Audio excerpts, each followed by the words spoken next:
नमस्कार, आपका स्वागत है हमारे YouTube चैनल शिक्षा सखा में। आपके लिए आज मैं लेकर आई हूँ कक्षा 6 वसंत भाग्य का 16वां पाठ का नाम है वन के मार्ग में। पिछली वीडियो में मैंने आपको नौकर पाठ के अभ्यास का हल करवाया था। अगर आप मेरे चैनल पर नए हैं और अभी तक आपने मेरे चैनल को सब्सक्राइब नहीं किया है तो प्लीज़ सब्सक्राइब कर लें और बेल आइकन को ज़रूर दबाएं। मैंने अपने चैनल की प्लेलिस्ट में सब्जेक्ट वाइज लिस्ट डाली हुई है। आप जिस भी लेसन को देखना चाहते हैं मेरे चैनल की प्लेलिस्ट में जाकर उसे देख सकते हैं। पाठ की शुरुआत करते हैं। सवैया है ये।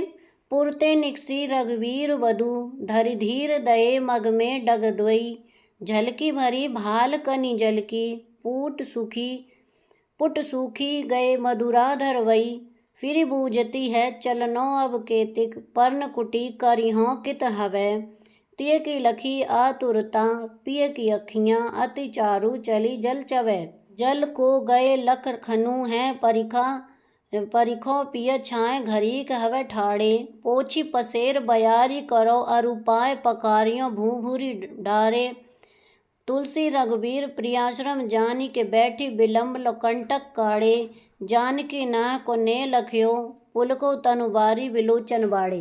इसके सरलार्थ करेंगे अब हम। पहला है पुरते निकसी से लेकर चली जल चवै। पहला सवैया है ये। प्रसंग है प्रस्तुत पंक्तियां हमारी हिंदी की पाठ्य पुस्तिका वसंत भाग 1 वन के मार्ग में नामक पाठ से ली गई हैं। इसके कवि तुलसीदास जी हैं। कवि ने वन के मार्ग में जाते हुए श्री राम और सीता का सुंदर चित्रण किया है। सरलार्थ। कवि कहता है कि श्री राम की पत्नी सीता नगर से वन के मार्ग में बहुत धैर्य धारण करके निकली। अभी वह 2 कदम ही चली थी कि उनके माथे पर पसीने की बूंदें झलकने लगीं। उनके मधुर होंठ भी सूख गई। सीता श्री राम से पूछती हैं कि अभी और कितनी दूर चलना है, पत्तों से बनने वाली कुटिया कहाँ बनाएंगे। सीता की ऐसी व्याकुलता देखकर राम की आंखों में आंसू बहने लगते हैं। दूसरा सवैया है जल को गए से लेकर बिलोचन बाड़े। प्रसंग ऊपर वाला ही रहेगा। सरलार्थ। सीता श्री राम से कहती हैं कि लक्ष्मण बालक हैं, उन्हें जल लाने में समय लग जाएगा। आप छाया में खड़े होकर कुछ समय उनकी प्रतीक्षा कर लीजिए। मैं आपके पसीने को पोंछकर हवा कर देती हूँ। मैं आपके गर्म धरती में तपे पैरों को धो देती हूँ। तुलसीदास जी कहते हैं कि अपनी पत्नी के ऐसे वचनों को सुनकर और सीता को व्याकुल देखकर श्री राम बहुत देर तक पांवों के कांटे निकालते रहे। राम का इतना लगाव देखकर सीता का शरीर पुलकित हो उठा और उनकी आंखों से आंसू बहने लगे। प्रश्न अभ्यास। प्रश्न 1। नगर से बाहर निकलकर 2 पग चलने के बाद सीता की क्या दशा हुई। उत्तर। नगर के बाहर निकलकर सीता 2 पग चलने के बाद थक गई। उनके माथे पर पसीने की बूंदें झलकने लगीं। उनके होंठ भी सूख गए। सीता व्याकुल हो उठी। प्रश्न 2। अब और कितनी दूर चलना है, पर्णकुटी कहाँ बनाइएगा, किससे किसने और क्यों पूछा। उत्तर है सीता ने श्री राम से पूछा। उन्होंने ऐसा इसलिए पूछा क्योंकि वह थक गई थी, उनसे आगे नहीं चला जा रहा था। प्रश्न 3। राम ने थकी हुई सीता की क्या सहायता की। उत्तर। सीता को थका हुआ देखकर राम ने उन्हें सांत्वना दी। वे सीता के पांवों के कांटों को निकालने लगे। वे सीता से कहते हैं कि लक्ष्मण जल लेकर शीघ्र आ जाएंगे। प्रश्न 4। दोनों सवैयों के उत्तर प्रसंग में अंतर स्पष्ट करो। उत्तर। प्रथम सवैये में कवि ने राम सीता के वन के मार्ग में चलने के प्रसंग का वर्णन किया है। वन में उन्हें कई कठिनाइयों का सामना करना पड़ा।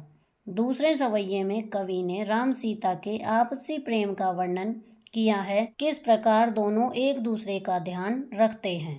प्रश्न 5। पाठ के आधार पर वन के मार्ग का वर्णन अपने शब्दों में करो।